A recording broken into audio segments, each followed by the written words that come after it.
आज की ये रेसिपी देखकर क्या आप में से कोई बता सकता है कि ये क्या चीज़ से बनी है? तो कुछ लोग आप बोलेंगे पनीर रोस्ट किया हुआ है, कुछ लोग बोलेंगे कि बेसन से बना हुआ है, पर मैं बता रही हूँ इसमें सब्जी मिक्स है।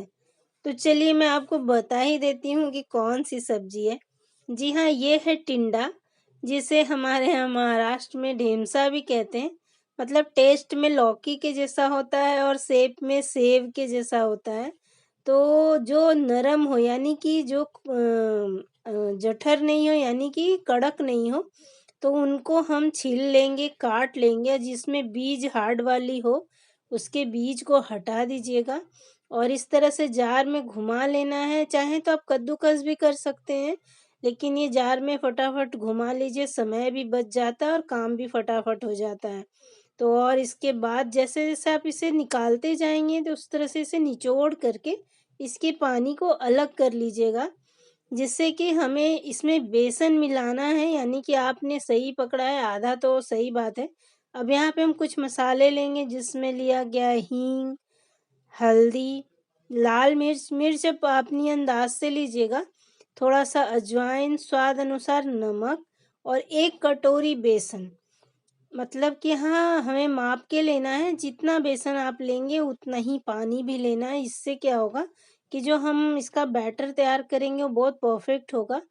और एक कढ़ाई में थोड़ा-सा तेल डालना है, तेल डालने के बाद थोड़े मसाले हम पहले भून लेंगे। आप चाहें तो इसे कच्चा भी जार में घुमा कर रख लीजिएगा, तो थोड़ा भुना हुआ मसाला रहेगा, तो जो हम तैयार करेंगे इसके पीसेस, उसे आप कच्चा भी खा सकते हैं अगर आपको तेल का इस्तेमाल नहीं करना है। यानी कि कुछ लोगों को तेल बिल्कुल नहीं खाना होता है, तो वो लोग इसे कच्चा भी खा सकते हैं, इसलिए इस मसालों को हमें भून लेना है और फिर से उसी जार में घुमा के दरदरा कर लीजिएगा। और साथ में थोड़ा पुदीने का पत्ता हो या धनिया पत्ती हो, तो फिर तो कहना ही नहीं है, टेस्ट तो इतना बढ़ जाएगा कि बार-बार आपको बनाकर खाने का मन करेगा। अभी फिर से बारी आ गई, कढ़ाई चढ़ाएँगे, उसमें हम थोड़ा-सा तेल डालेंगे।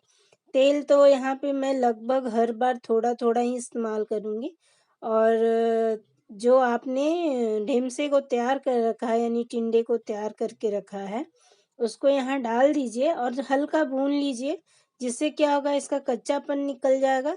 आप चाहें तो इस तरीके से भी बना सकते हैं मगर बार-बार मैं इसे आप कच्चा भी खा सकते हैं यानी कि जो भी इसका बैटर तैयार करेंगे और पीसेस निकालेंगे उसको हम चाय के साथ ऐसे भी खा सकते हैं।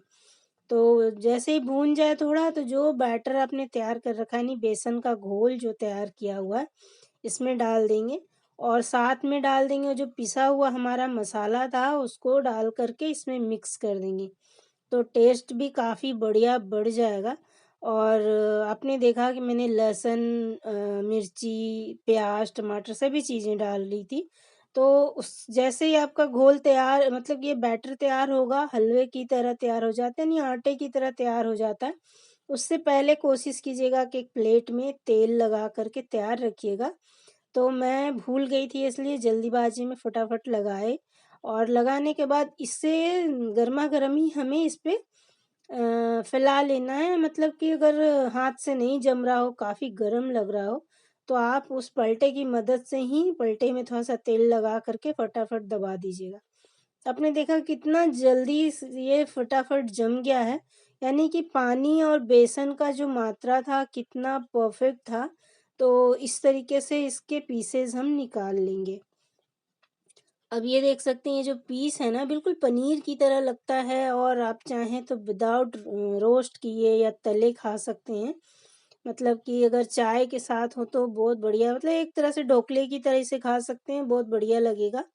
अभी थोड़ा इसे कुरकुरा करना है यानी कि रोस्ट करके जिनको खाने की इच्छा है वो रोस्ट करके खा सकते हैं, तल के खा सकते हैं। तो तलने के बाद तो इसका कलर ही चेंज हो जाता है और जो अंदर है वो नरम रहेगा और ऊपर का जो पोर्शन है बिल्कुल कुरकुरा हो जाएगा। मतलब आप चाय के साथ शाम के समय में मस्त एक नाश्ते का इस्तेमाल इस तरीके से कर सकते हैं और बहुत बढ़िया लगता है, टेस्ट तो इतना लाजवाब है कि मतलब कुछ कहना ही नहीं। तो अर्ज़ी हमारी होगी, मर्ज़ी आपकी होगी। अगर ये वीडियो मेरी आपको अच्छी लगी हो तो मेरे वीडियो को लाइक कीजिए, मेरे चैनल को सब्सक्राइब कीजिए। Bye bye, goodbye, thank you, take care.